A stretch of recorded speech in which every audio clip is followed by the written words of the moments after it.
Bonjour, nous allons étudier aujourd'hui le Rambam dans les lois Hilchot Chametz ou Matzah, les lois du Chametz et de la Matzah, le 5e chapitre. Les lois de Chametz et Matzah dans le Rambam comportent 8 chapitres. Les 5 premiers parlent des détails de l'interdiction du Chametz.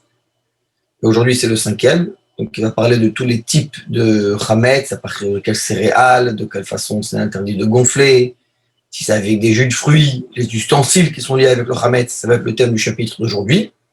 Et les 3 chapitres suivants, qui vont être les 3 derniers chapitres des lois de Chametz et Matzah, sont les chapitres qui vont parler de la mitzvah de manger la matzah et les mitzvot du seder, ce qu'il faut faire pendant le seder de Pessah, avec même l'ordre, même le nusach, le texte que l'on récite de la Haggadah le soir du seder, que l'on raconte le soir du seder. À part ça, dans Pessah, il y a aussi les lois des korbanot, mais ça c'est autre chose. Ça c'est dans les lois de Korban Pessah. En tout cas, voici le chapitre. On va aller loi par loi et on va étudier ensemble ce Perek He. הלכה א', אין איסור משום חמץ בפסח אלא 5 מיני דגן בלבד, והם 2 מיני חיצים שאין החיטה והכוסמת, ו3 מיני אסורים, שם השעורה ושיבול התשועל והשיפון. אבל קטניות, כגון אורז ודוח הנופולין ועד השם וכיוצא בהן, אין בהם משום חמץ. אלא אפילו להשכם אורז וכיוצא בו ברותחים, לכתוב בבגדים עד שנדפח כמו בצק שהחמיץ, הרי זה מותר באכילה, שאין זה חימוץ, אלא c'est rachon. Alors ici, on va faire la différence de cette loi entre ce qui est chametz et ce qui est kitniot. On va expliquer tout de suite. L'interdiction du chametz à Pessah ne s'applique qu'aux 5 types de céréales seulement. 2 types de blé, c'est le blé et l'épeautre, et 3 types d'orge, l'orge, l'avoine et le seigle. Mais les autres céréales, ce qui est des kitniot, des légumineuses, c'est-à-dire des choses qui sont à base de légumes, donc ce sont des kitniot comme le riz, le millet, les fèves, les lentilles, et ce qui y ressemble, ne sont pas concernés par le principe de l'interdiction du chametz. Même si on a pétri une pâte qui est faite à base de farine de riz, ou quelque chose qui est apparenté avec de l'eau bouillante, qu'on a recouverte avec des vêtements, au point qu'elle gonfle comme une pâte qui a fermenté, cela est permis à la consommation, car cela n'est pas considéré comme une fermentation qui est définie par la Torah comme étant chametz, mais est considéré comme une décomposition, c'est-à-dire qu'on change le riz en farine pour en faire quelque chose qui gonfle, mais ce n'est pas pour autant que c'est chametz. Donc le Rambam dit au sujet des kitniot, de ces céréales, qu'à Pessah, ça va être arezé mutar be'achila, on aura le droit de les consommer pendant Pessah. Il y a des coutumes, par exemple dans les pays ashkénazes, de ne pas manger les kitniot à Pessah. Mais ces kitniot ne sont pas chametz. Deuxième halakha. חמשת מיני דגן אלו, עם לשן במי פירות, בלבד בלא שום מים לעולם, אין בהם דחימות, אלא אפילו הניחן כל היום עד שנטפח הבצק מותר באכילה, שאין מפירות מחמיץ אינם מסכיחים, ומי פירות הן כגון יין וחלב ודבש ושמן זית, ומי תפוחים ומי רימונים, וכל כיוצא בהם משעניות ושמנים ומשקים, והוא שלא יתערב בהם שום מים בעולם, ואם יתערב בהם מים כלשהו, הרי אלו מחמיצים. Traduction de la halakha 2, les 5 types de céréales, ces 5 types-là, si on les a pétris avec du jus de fruits, exclusivement, sans eau, ça n'arrivera pas à fermenter, au sens de la Torah. Même si on a laissé reposer les pâtes pétries toute la journée, au point que la pâte gonfle, il est permis de manger cette pâte, si c'est uniquement du jus de fruits. Car le jus de fruits ne provoque pas une fermentation qui est définie par la Torah comme chametz. Et les liquides considérés comme le jus de fruits sont par exemple le vin, le lait, le miel, le datou d'abeille, l'huile d'olive, le jus de pomme, le jus de grenade, tout ce qui est semblable. Des huiles, des boissons, ce principe est valable, mais à condition qu'il n'y a aucune eau qui est mélangée. S'il y a de l'eau qui est mélangée, même en toute petite quantité, ça provoque la fermentation et ça devient chametz. Gimel. En מבשלים חיטים במים כגון ריפות ולא קמח ולא לביבות. ואם בשביל הרי חמץ גמור והוא שידבקו בתשפיל. אין קונים את הבצק בשמן על מחבת, אלא מבשלים את הפת ואת הקמח הכלול, ואם ירתיח המים הרבה, ואחר כך ישליך לתוכן הקמח, הרי זה מפתח פנים שהוא מתבשל, מיד קודם שיחמיץ. כבר נהגו בשינר ובספרד ובכל המערב, לעשות דבר הזה גזירה, שמא להרתיח המים יפה יפה. Ici, on va parler d'une gezerah. Il est interdit de cuire des grains de blé dans de l'eau bouillante. Comme on prépare du gruau, il est interdit de cuire la farine dans de l'eau bouillante. Comme on prépare des beignets. C'est-à-dire que c'est de la farine. Avec de l'eau, on ne peut pas. S'il est cuit de cette manière, c'est du chametz à part entière. Mais à condition que les grains de blé se fondent, donc à cause de la fermentation, dans la marmite. Il est interdit de faire frire la pâte dans de l'huile sur une poêle. Mais on peut faire cuire dans de l'eau le pain azim, donc c'est de la matzah, de la farine grillée. Et si on a fait bouillir de l'eau, ensuite jeter de la farine, cette farine, elle cuit avant de fermenter. Et on avait déjà la coutume dans toutes les communautés, en Shinar, c'est Bavel, Babylonie, la Mésopotamie, et en Espagne, dans tout l'Orient, d'interdire une telle chose. Donc c'est interdit, c'est un décret, par décret de peur qu'on ne fasse pas bien bouillir l'eau et qu'il y ait une fermentation avant la cuisson. Et donc c'est pour ça que cette chose-là, on ne la fait pas. Halakha Dalet, quatrième loi. Mutar levashel dagan ou akamar beperot. Bchen batlek shel hashuv beperot im bishlo beperot o kalaou. Ala mechal b'shem el arezeh mutar. Shemei perot enan machmitzim. Il est permis de cuire une céréale ou de la farine dans du jus de fruits. Et de même une pâte pétrée avec du jus de fruits. Si on l'a cuite dans du jus de fruits ou qu'on l'a fait frire dans de l'huile sur la poêle, c'est permis, car le jus de fruits ne provoque pas la fermentation définie par la Torah comme étant chametz. Hey, Carmel, shemehav vinoto baor, v'toch ninoto, en vashnem et hakamar shelo b'mayim, shema lo nikla baor yafe, v'nimta machmiz k'mvashnim oto, וכן כשמועלים הקדרות החדשות, אין מבשלים בהם אלא מצה אפויה שחזרו ותאכלו אותה, אבל קמח קלי אסור, שמא לא קראו לו יפה, ויבוא לידי חימוץ. Les épis de blé que l'on fait passer sur le feu et que l'on moue, il est interdit de faire cuire leur farine dans de l'eau, de peur que les épis de blé n'ont pas été correctement grillés par le feu, et ensuite il va en sortir une fermentation. De même, quand on a fait cuire un mélange d'eau et de farine dans des marmites neuves pour les renforcer, donc on fait ça pour la marmite, on y fait cuire pendant Pessah que du pain azim cuit au four que l'on a moulu. Mais de la farine faite à partir d'épis de blé passée au feu est interdite pour cet usage, de peur qu'on ne les ait pas grillés correctement et que sa farine va arriver à fermenter. Tout ce qui a un risque de fermentation est interdit à Pessah. Vav, 6 en bolim et aseorim b'mayim b'Pessah. כדי שהם רפינו מחמיצים במהרה, ואם בא עליהם אם רפו, כדי שאם ינחם על פי אביו, שאופן עליו החלות, באקו הרלו אסורים, ואם הגיעו לרפיון זה, הרלו מותרים. On ne mélange pas des grains d'orge avec de l'eau pour retirer leur enveloppe pendant le Pessah, car ils sont tendres et ils vont vite fermenter. Si on a mélangé des grains d'orge avec de l'eau, si le grain d'orge est tendre au point de se fendre du fait de la chaleur, si on le pose sur une grille sur laquelle on cuit les pains, alors ils vont être interdits à la consommation. Mais si les grains d'orge n'ont pas atteint ce degré de cette tendresse, alors les grains d'orge mélangés avec de l'eau sont permis à la consommation. Zaïn. אחיתין מותר לבלוע אותה במים כדי להסיר סובן וטוחנין אותן מיד כדי שטוחנים מסולת. כבר נהגו כל ישראל בשנה ובארץ הצבי ובספרד ובערי המערב שלא יבלעו אחיתין במים גזרה שמה ישו ויחמיצו. Les grains de blé qui sont plus fermes que les grains d'orge, il est permis de les mélanger avec de l'eau pour en tirer le son et on peut les moudre immédiatement après de la même manière que l'on moule la farine.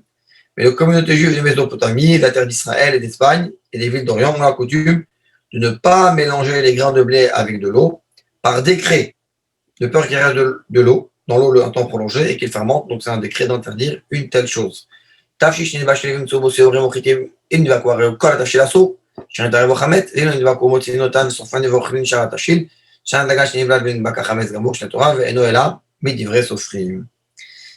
plat qui a été cuit, dans lequel on a trouvé des grains d'orge de blé. Si les grains sont fondus, donc c'est un signe de fermentation, tout est interdit parce qu'on a mélangé avec du chametz. Si les grains ne sont pas fondus, on les retire, on les brûle et on mange le reste du plat. Car la céréale qui s'est mélangée, qui n'est pas fondue, n'est pas considérée comme du chametz à part entière d'après la Torah, et elle n'est interdite que d'après les chachamim, d'après les sages. Tête, halakha 9. Mishum shenema ushmartem et hamatzot, כלומר הזר ובמצה לשמרו אותם מכל תתחילות. לפיכך אמרו חכמים, צריך אדם להיזהר בדגן שאוכל ממנו הפסח, שלא יבוא עליו מים אחר שנקצר, עד שלא יהיה בו שום חימוץ. דגן שנהיה בנהר או שנפל עליו מים כשם שאסור לאכול, אסור לקיימו, אלא מוכו לישראל ומודיעו כדי שיאכלנו קודם הפסח, ואם יכול נוכי קודם הפסח, מוכר מעט לכל אחד ואחד, כדי שיחלה קודם הפסח, שמר זרע אנוכי, ואם קראנו לישראל. Du fait qu'il est dit, c'est écrit dans la Torah, vous garderez les matzot. C'est-à-dire, prenez garde aux matzot de les préserver de tout risque de fermentation. Un homme doit prendre garde aux céréales qu'il consomme à Pessah de manière à ce qu'il n'y ait pas de l'eau qui rentre en contact avec ces céréales après leur moisson. C'est-à-dire, avant de préparer la matzah, depuis le moment de la moisson, que ces céréales ne soient pas en contact avec de l'eau, pour qu'il n'y ait aucune fermentation. Les céréales qui sont tombées dans le fleuve ou il y a de l'eau qui est tombée dessus, il va être interdit de les consommer et interdit de les garder dans sa possession pendant Pessah. Bon, avant Pessah, on va les vendre à un bon juif. Alors, on peut les vendre à un juif si on va lui dire que c'est pas bon pour Pessah, il va les manger avant Pessah. Ou bien on les vend à un non-juif avant Pessah, mais en petite quantité à plusieurs personnes, pour que le non-juif va les terminer avant Pessah, pour ne pas qu'il va les revendre à un juif avant Pessah, le juif va manger à Pessah des grains de blé qu'il va faire avec la farine, qui avait sur eux de l'eau avant. Halakha 10. דגן שנפל עליו זה אלף כל זמן שהוא טורד טיפה אחר טיפה, אפילו כל היום כולו אינו בא לידי חימוץ. אבל כשיפסק אם נשתה כשיעור, הרי זה אסור. Les céréales sur lesquelles tombaient des gouttes. Tant que les gouttes continuent à tomber l'une après l'autre, même si ça s'est prolongé toute la journée, ça n'arrive pas à une fermentation. Mais quand ça s'arrête, si ça repose à mesure du temps nécessaire à la fermentation, c'est interdit à la consommation. Yudalef, אין להשלים בפסח חיסה גדולה שמא תחמיץ, אלא כשהוא חלה בלבד, בין להשלים לא בחמין ולא בחמץ חמה, ולא במים שנשארו בו ביום, אלא מים שלנו, ואם עבר ולהשביח מכל אלו, הרי הפת אסורה. Avec quelle eau on peut faire de la matzah? On ne pétrit pas pendant Pessah pour confectionner de la matzah une quantité de pâte pendant Pessah, de peur qu'elle fermente. On peut pétrir que la mesure qui est nécessaire à la cuisson d'un pain. Et on ne pétrit ni avec de l'eau chaude, ni avec de l'eau qui a été chauffée au soleil, ni avec de l'eau qui a été puisée dans la journée, mais avec de l'eau qui a passé la nuit, c'est-à-dire celle qui est puisée la veille et ça s'est reposé la nuit. Il y a moins de risque il n'y a pas le risque de fermentation. Si on a outrepassé, qu'on a pétri avec l'un des deux liquides, le pain qu'on fait ainsi pendant Pessah, il est assourd. י"ב לא תשב יציאת תחת השמש ותלוש, ולא תחת רקיע ביום האביב, אפילו במקום שאין השמש לדחת בו, ולא תניח את העיסה ותצטדק בדבר אחר. אם היית לה שעה והופצת שני כלים של מים, אחד שמקטפת בו, ואחד שמצנן בו את ידיה, שאם עברה ולהשתה תחת השמש, או שלא צננה ידיה, או שעשתה עיסה יתר משוחלה הפת מותרת, וכמה שוחלה, כמו 3 ו40 ביצים וחומש ביצה, כגוף הביצה הבינונית ומשקלה. 12. Une femme ne va pas rester sous le soleil pour pétrir, ni sous un ciel nuageux. Même dans un endroit où le soleil ne frappe pas. Mais elle ne laissera pas la pâte de côté et s'occuper d'autre chose. Et si elle pétrit et cuit au four en faisant une action et ensuite l'autre, il faut 2 récipients distincts pour contenir l'eau. Un pour qu'elle plonge la pâte avant de la mettre au four, et l'autre dans lequel elle refroidit ses mains à cause de la chaleur du four. Si elle a outrepassé et qu'elle a cuit en restant au soleil, qu'elle n'a pas refroidi ses mains, ou qu'elle a pétri une quantité de pâte supérieure à celle d'un pain, le pain azim qui est fait, il est permis. Et quelle est la mesure de pâte nécessaire pour la cuisson d'un pain? La mesure correspond à peu près à celle d'une 43 œufs et un cinquième en volume et non en poids. C'est écrit clairement ici, l'eau qui est mishkala, comme c'est le volume et pas comme le poids. Yud, Gimel, 13. כל זמן שאדם עוסק בבצק, אפילו קיים כולו אינו בא לידי חימוץ, אם יגביה ידו ונלחם שעה בצק עד שגלה להשמיע הכל בזמן שאדם מכה בידו עליו, כבר יחמיץ וישרף מיד, ואם אין כולו נשמע עם שעה כדי שיהלך על המיל, כבר יחמיץ וישרף מיד, ולכן אם יחשיפו פניו כאדם שעמדו שערותיו, הרי זה אסור לאכלו, ואין חייבים עליו כרת. Tant qu'un homme s'occupe de la pâte, il est en train de la pétrir, même si ça se prolonge toute la journée, elle n'arrive pas à la fermentation. S'il a retiré sa main et l'a laissée, que la pâte a reposé au point, on entend un bruit quand on la tape de la main, c'est un signe qu'elle a déjà fermenté, et elle sera brûlée immédiatement. Si on n'entend pas de bruit, quand on tape dessus sur la pâte, si elle a reposé le temps nécessaire à un homme pour marcher 1 mille, elle a déjà fermenté, sera brûlée immédiatement. Si la pâte a blanchi, comme le visage d'un homme qui est pris d'une peur soudaine, dont les cheveux se dressent sur sa tête, il est interdit de la consommer, mais on n'est pas passible de carette, de la peine pour avoir consommé cette chose-là. Yudalet, Ayushtei Sochibiu, Ayad Mehen Niloshot Be'et, Achat Venishtaou, Achat Mehen, Yesh Lakol, Achet An Lakol, Shneim Yisarfou. Vare'en chametz gamour. C'est la 14. S'il y a deux pâtes qui ont été pétries en même temps, dont on a retiré la main, et que reposées, une elle fait un bruit quand on tape dessus, l'autre ne fait pas, les deux pâtes sont brûlées et elles sont chametz à part entière. 15. לפיכך אנחנו מותרים לעשות מפני שבקים באומנותם ומרים לעשותם, אבל בעל הבית הם אסורים אפילו צערות הבדפוס שמייבאו לכם לעשותו שלא בדפוס, ושוב עשייתן ויחמיצו. On ne fait pas des décorations sur la pâte pendant Pessah. Du fait que la femme passe du temps à faire ces décorations, elles vont fermenter au moment où on les fait. C'est pourquoi les boulangers ont le droit de le faire, parce qu'ils sont experts dans leur métier et qu'ils font ces décorations vite. Mais les particuliers n'ont pas le droit de faire ces décorations, même s'ils forment avec un moule, de peur que d'autres n'arrivent à faire sans utiliser le moule et qu'elles reposent et qu'elles fermentent. Tête, zaïd, même שרוחצין בהן הידיים והרבע אחר של השין, וכמה שהם בהם שהפלישה, זה ישפוך אותם במקום מדרון, שיש קפצות במקום אחד ויחמיץ. L'eau avec laquelle on se lave les mains. Et le baquet après avoir pétri la pâte. Et de même l'eau qu'on utilise quand on pétrit, on la déversera dans un endroit en pente pour que l'eau s'écoule et qu'elle ne va pas stagner au même endroit et qu'elle va fermenter, ça va être du chametz pendant Pesach. Yud Zayin. אין שוrin את המורסן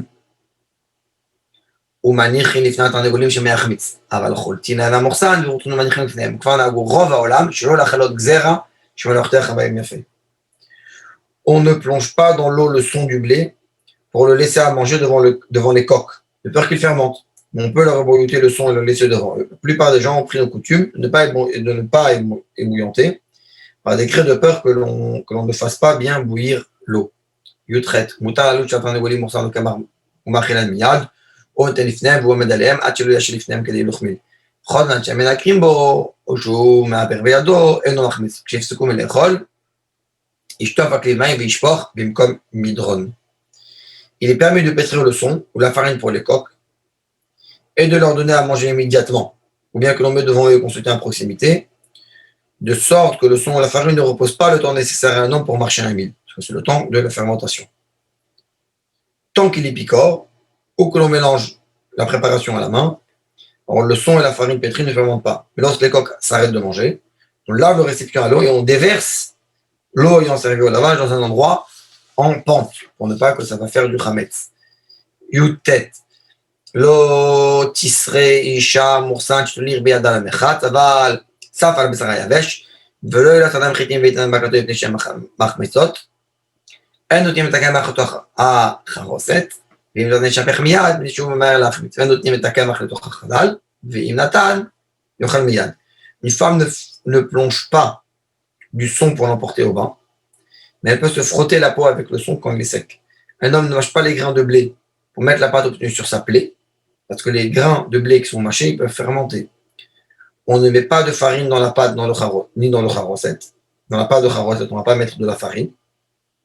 Si on a mis de la farine, alors le mélange sera jeté immédiatement parce qu'il va vite fermenter. On ne met pas de farine dans la moutarde. Et si on a mis de la farine, il faut la consommer immédiatement. הלכה כ' מותר ליתן תבלין השום שמן והקמח וקצב בהן לתוך הבצק, וכן מותר לשויסה במים ושמן ודבש וחלב או לקטב בהן, וביום הראשון אסור ללוש של כתף, אלא מים בלבד. לא משום חמץ, אלא כדי שיהיה לחם עוני. וביום הראשון בלבד הוא שצריך להיות זיכרון לחם עוני. Il est permis de mettre une épice de sésame, des grains de pavot, ce qui ressemble dans la pâte. De même, il est permis de pétrir une pâte avec de l'eau et de l'huile ou avec du miel ou du lait, et d'en enduire la pâte. Le pain azim que l'on conçoit le premier jour de Pessah, le premier soir de Pessah, les deux premiers soirs en dehors d'Israël, et il n'est permis de pétrir ou d'enduire la pâte qu'avec de l'eau, non pas du fait de l'interdiction du chametz, comme on vient de dire, ça va pas être chametz s'il y avait autre chose, mais pour que ce soit un pain de pauvreté, lechem oni.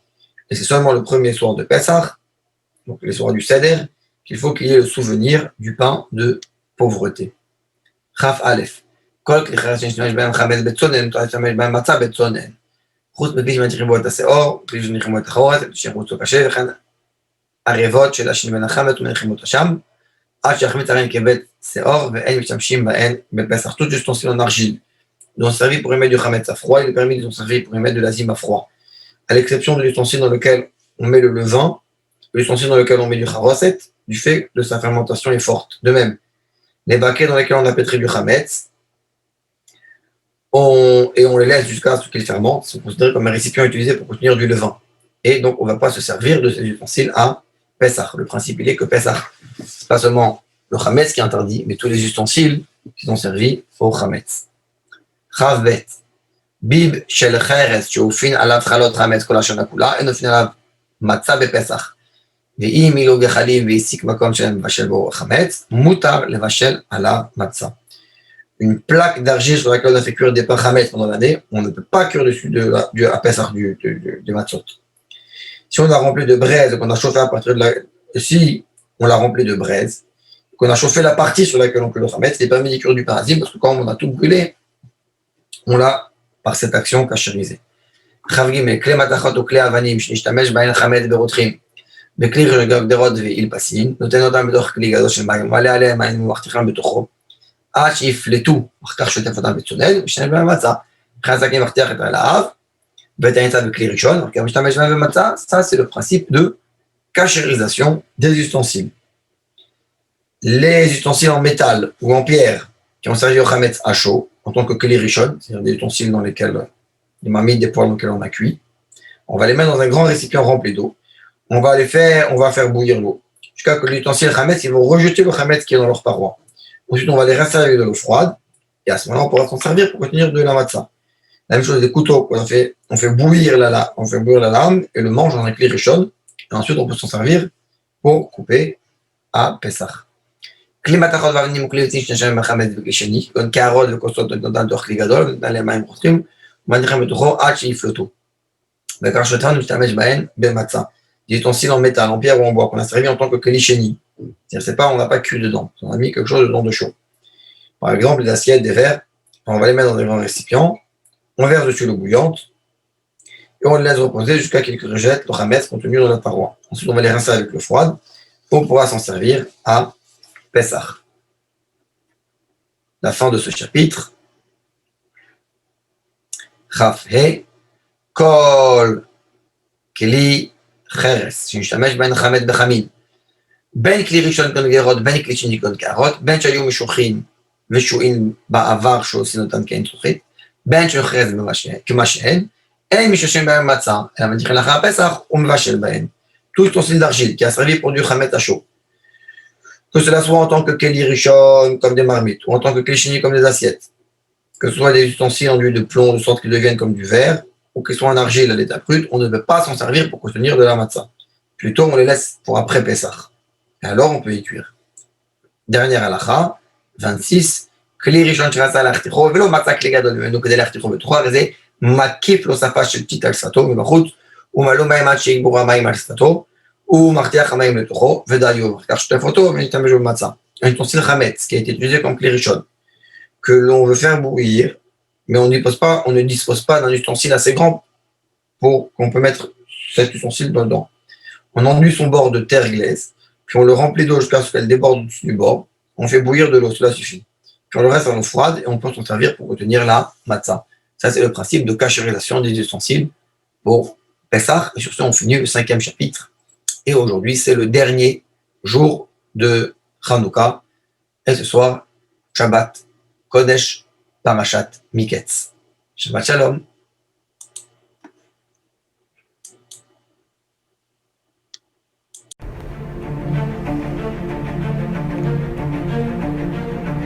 Et si connaître toute la Torah était possible, plongez-vous dans les joyaux de la Torah.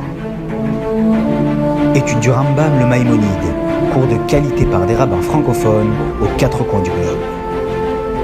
Un chapitre chaque jour, à raison de 20 minutes, pour finir en moins de 3 ans d'apprentissage de la Torah.